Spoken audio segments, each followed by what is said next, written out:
Welcome back to the channel everyone. मैं हूं CA कविता और आज हम डिस्कस करने वाले हैं कि स्पॉन्सरशिप सर्विसेज के ऊपर आरसीएम किस तरीके से अप्लाई होता है। देखिए, अभी फिलहाल ही हमारे पास नोटिफिकेशन आया है 16 जनवरी 2025 को स्पॉन्सरशिप सर्विसेज को लेके। उसको भी हम यहाँ पे डिस्कस करेंगे कि उसके बाद क्या चेंजेस आप लोगों के लिए आए हैं। सबसे पहले तो ये समझो कि स्पॉन्सरशिप सर्विसेज है क्या। देखिए, क्या हुआ, जैसे डीपीएस स्कूल है। डीपीएस स्कूल ने एक बहुत बड़े लेवल पे अपने हर एक स्कूल में एक सिंगल डे पे एक इवेंट ऑर्गेनाइज करवाया।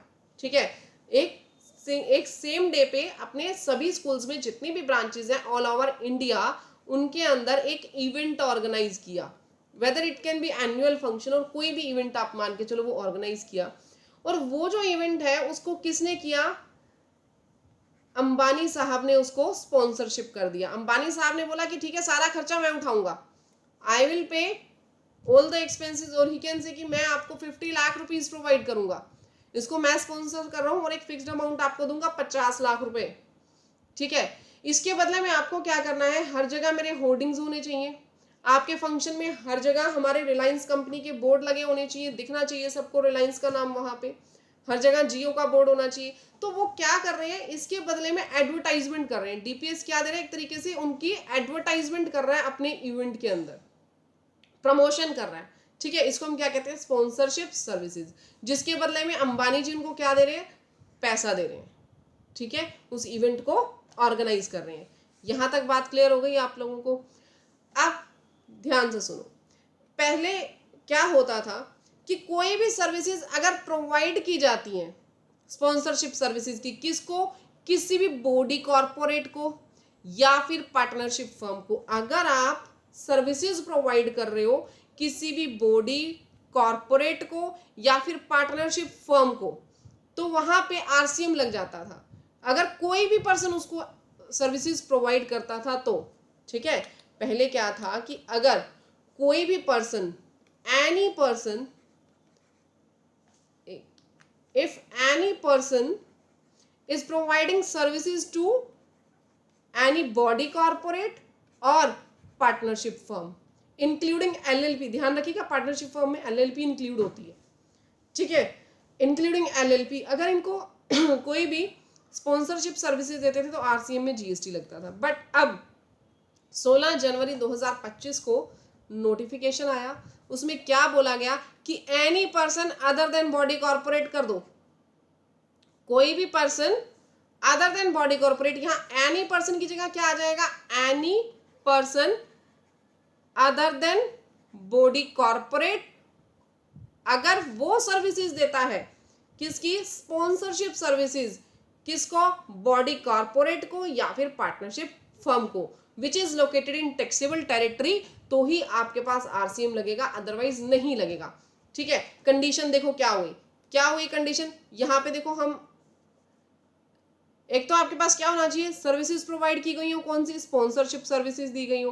किसने दी हो? Any person other than body corporate ने दी हो। यहाँ पे सप्लायर कौन होना चाहिए? Any person other than body corporate. ठीक है, प्लस साथ ही साथ रिसीवर कौन होना चाहिए? रिसीवर होना चाहिए कोई भी बॉडी कॉर्पोरेट और पार्टनरशिप फर्म और एलएलपी। अब आप बोलोगे मैम एलएलपी नहीं लिखा हुआ, अभी दिखाऊंगी आपको, आगे लिखा हुआ। ठीक है, इन टैक्सेबल टेरिटरी, अगर वो टैक्सेबल टेरिटरी में है तो। क्लियर? अब यहाँ पे देखो बॉडी कॉर्पोरेट का जनरल मीनिंग क्या होता है, जैसे प्राइवेट लिमिटेड कंपनीज होगी, ये बॉडी कॉर्पोरेट के अंदर आती हैं। ठीक है, चाहे वो इंडिया के अंदर इनकॉर्पोरेट हो या इंडिया के बाहर हो। बट ध्यान रखिएगा, बॉडी कॉर्पोरेट के अंदर आपने इंक्लूड नहीं करनी है कॉर्पोरेटिव सोसाइटी। कॉर्पोरेटिव सोसाइटी को आप बॉडी कॉर्पोरेट में इंक्लूड नहीं करेंगे, या अदर एनी इनकॉर्पोरेट बॉडी जिसको गवर्नमेंट ने कह दिया इंक्लूड नहीं करना, स्पेसिफिक नोटिफिकेशन देके अगर गवर्नमेंट कभी कह देती है तो वो तो वैसे ही इंक्लूड नहीं करेंगे। बाकी कोऑपरेटिव सोसाइटी को आपने नहीं लेना। लिमिटेड लाइबिलिटी, देखिए लिमिटेड लाइबिलिटी पार्टनरशिप मैंने बताया था, that also will be considered with partnership firm. यहां लिखा हुआ है, as per notification number 22/2017 a limited liability formed and registered under the provision of the LLP shall also be considered as partnership firm। समझ में आ गया?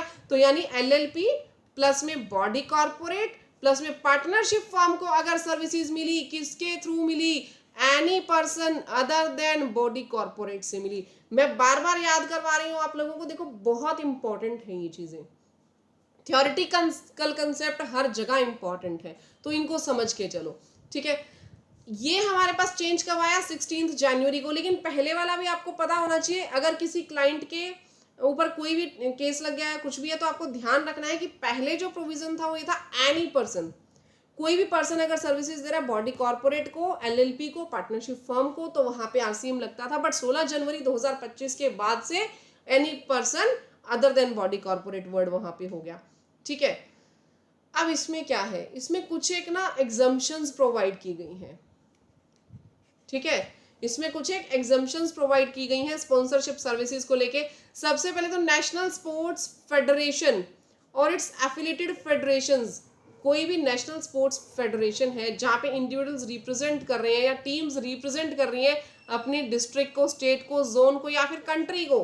देखो कोई school का मैच आपस में हो रहा है, कोई गली मोहल्ले का मैच हो रहा है, मैं उसकी बात नहीं कर रही हूँ। यहाँ पे किसकी बात हो रही है, कोई भी डिस्ट्रिक्ट लेवल का मैच हो रहा है, कोई स्टेट लेवल का, जोन लेवल का या कंट्री लेवल का कोई मैच है, ठीक है। तो वहां पे स्पॉन्सरशिप सर्विसेज अगर दी जा रही है, वहां आरसीएम नहीं लगेगा, वहां ये एंट्री एप्लीकेबल नहीं होगी, वहां ये एग्जम्प्ट हो जाएगा, ठीक है। Association of Indian universities, inter university sports board, अगर इंटर यूनिवर्सिटी स्पोर्ट्स बोर्ड हो रहा है, school games federation of India, ठीक है। लोकल ऐसे स्कूल गेम्स नहीं, school games federation of India अगर कुछ भी ऐसी एक्टिविटीज करवा रही है। All India sports council for the def,